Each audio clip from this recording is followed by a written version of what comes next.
are now listening to the War Report Podcast Network. What is it, everybody? Welcome back to the College Loop Podcast. I'm reporting on Twitter. Here to talk to you today in the latest in Auburn athletics news, as we have some good news on the recruiting scape, as Jaquez Wilkes was able to commit to the Auburn Tigers on Monday. And this is massive, not only just for rankings. Auburn jumps up 10 spots in the rankings, but you get a guy who is 6'4", 220 pounds off the edge. Also, four-star guy, top 10 player at his position, number 7 overall player in the state of Alabama, and top 100 player nationally. Just an absolute massive pickup for Auburn. And, you need this momentum swing before you get to, August 1st, which is the supposed day where everything is going to turn around and Auburn's going to jump all the way up to the top spot in the rankings, or however this momentum swing is supposed to go. But Jaquez Wilkes, just watching his film, dude is absolutely massive coming out of Wadley, Alabama, or Wadley. Sorry, I've never even heard of the city. They're a 1A school, and if you ever seen that one of those memes, it's like, can you spot the D1 athlete? And it's like a bunch of high school players. Wilkes is that, and that embodiment, and just having that size, that's uncoachable, being 6'4", 220. But watching his film, dude is fast, he is strong, and he is athletic. That's exactly what you want out of an edge rusher. And watching his film, I'm kind of listening to how analysts spoke about him, say that his skills are going to translate very well to the college game. Probably need a year or two, which most freshmen kind of need that year to kind of get acclimated to what the SEC brings to the table on the college football landscape. But I was reading through his athletic background 24/7, and it's absolutely crazy reading through it. He plays multiple sports, basketball and track and field. He played baseball earlier in his high school career. Basketball as a junior, about 5 points a game, 8 rebounds, 2 assists, 2.5 steals, and about 2 blocks a game. Only played in 13 per max prep. So, that's probably just not a lot of stats being added into that, because I was reading through his football stats as a junior last season. Now, granted, he's playing 2 ways. He's playing running back and he's playing an edge rusher / linebacker, whatever.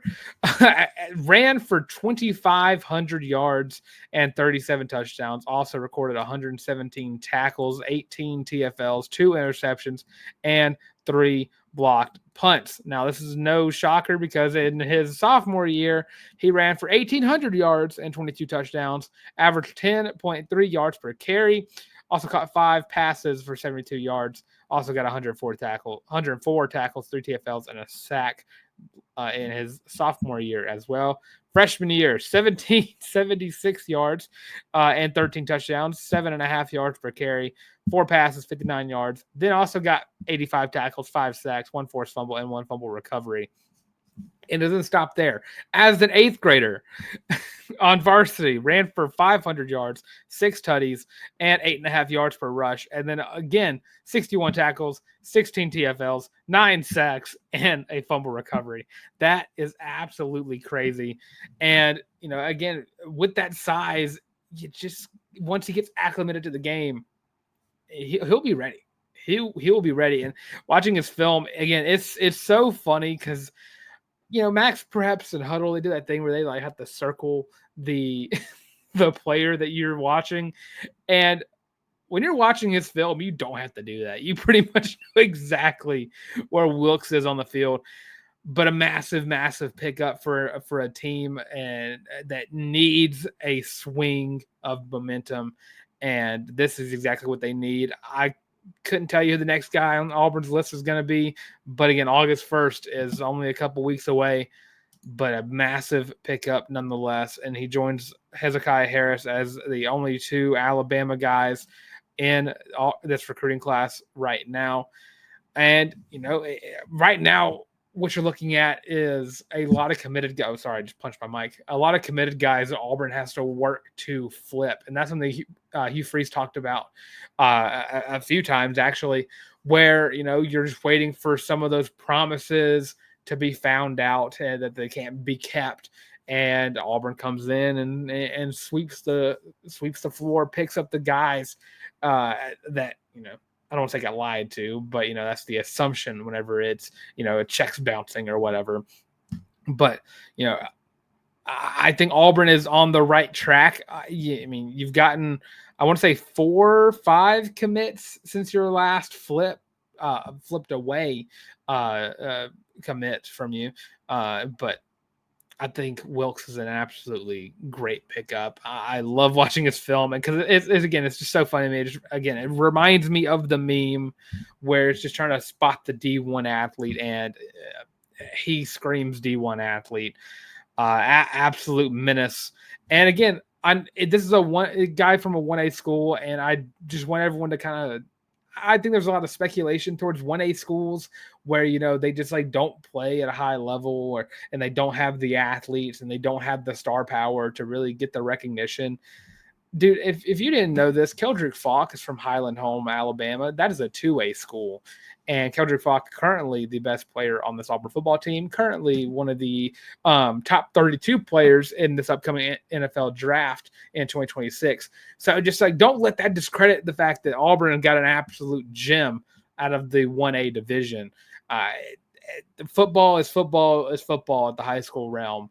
And, you know, this dude is going to be legit for Auburn going forward. So, just a quick little update on that. Recruiting is going to keep on going. And again, August 1st is the day where everything is going to turn around. Again, I know I said 2 weeks. That is I don't know, about a week and a half. No, basically 2 weeks, I guess. I'll say 2 weeks. But yeah, huge pickup for Auburn nonetheless. But for the remainder of the show, we're going to try to catch up on the Way-Too-Early-SZN Preview Series, where we got to this point where we get like 2 behind. So we're on Missouri and Arkansas. So just starting off with the Missouri game, this is a game where I have been heavily on Auburn can win this game completely. And it's really because I think Missouri lost a lot of talent that, you know, they needed to beat Auburn last year, i.e., Brady Cook. So without Brady Cook, I hate that his name is blanking on me right now, the Penn State transfer, can he come into Bo Pribula? There we go. Bo Pribula. Can he hop into this offense, hop into Drinkwitz's offense, and, you know, get things going as Brady Cook did? You picked up a great running back in Ahmad Harvey as well.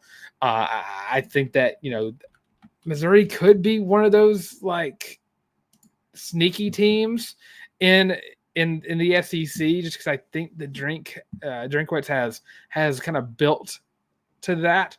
You know, I love Eli Drinkwitz. He gave me some of the funniest quotes from SEC media days.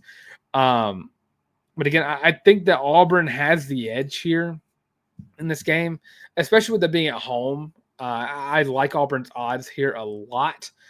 Now, next week would be the more interesting game out of these two that I'd be talking about today. But I just think Auburn has that early edge because I think they just have more talent defensively as well. Again, I think Missouri lost so much talent from the past 2 years. You know, this is a game Auburn should have won last year, but, you know, they just couldn't get it going offensively.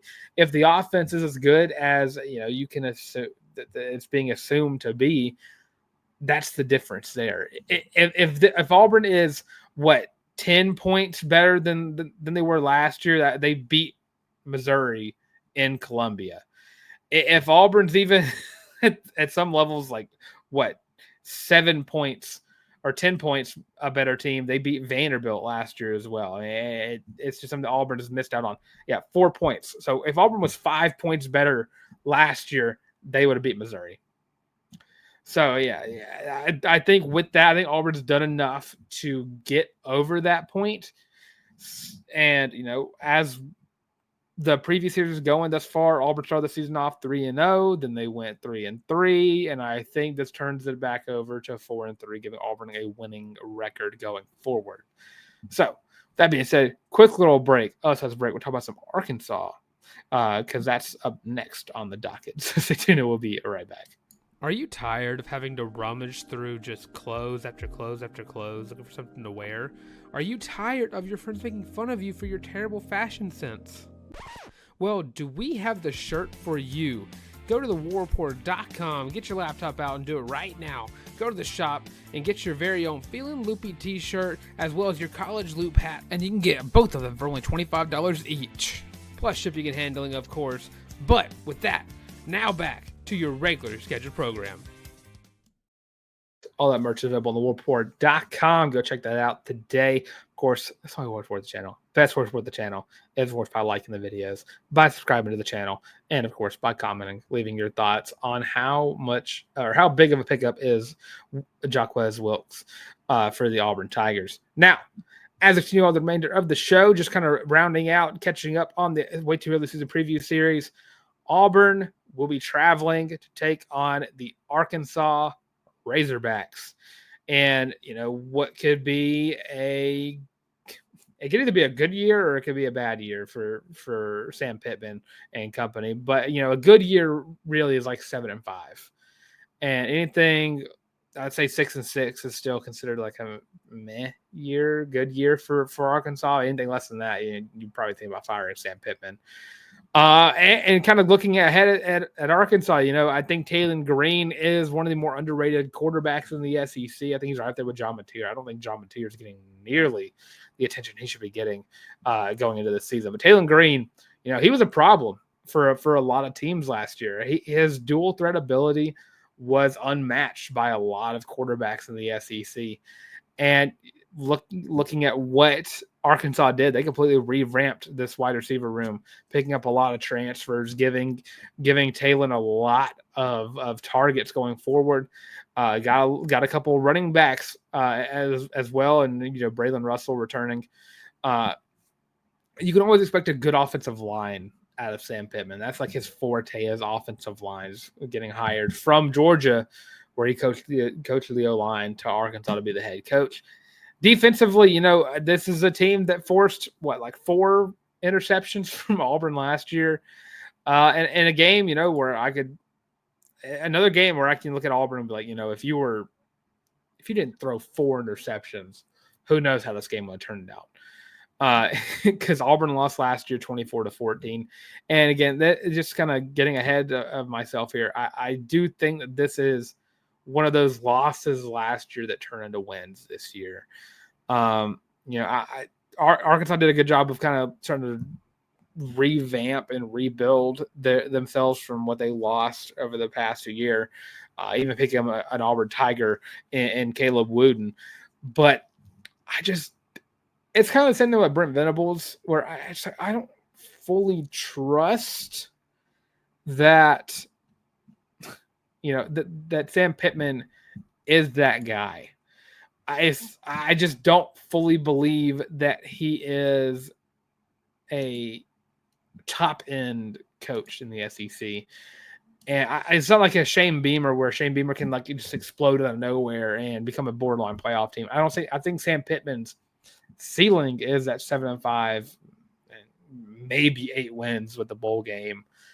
And I think that's just where Arkansas is content with being, not in the likes of Kentucky football, where they're content with being like a bottom 5 school in the SEC in football every year. But I do think that Arkansas can make this game very interesting. This game is going to be in Fayetteville, and those hog hats go crazy whenever Auburn comes to play.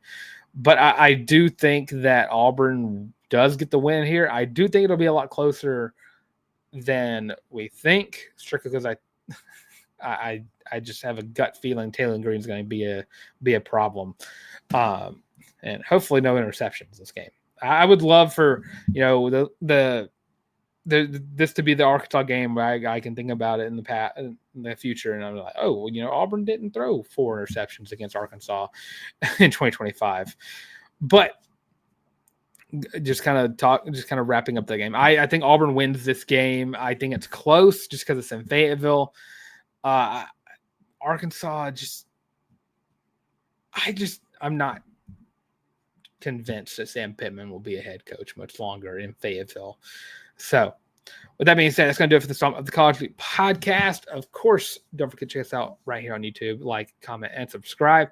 And don't forget to check us out on social media as well, Twitter, TikTok, Facebook, Instagram, the works, all of the College Loop audio version of the show available on Spotify Podcasts, Google Podcasts, Amazon Music. And, of course, you can check me out right here on the College League podcast. But you also check me out on Tank Talks Football on Instagram and at your boy Tank on Twitter. And at your boy Tank on TikTok, trying to post SEC content over there as well. Trying to do a couple of things, wearing many hats, as one might say. But with that being said, thanks for tuning in some of the College League podcast yet again. And as always, War Eagle.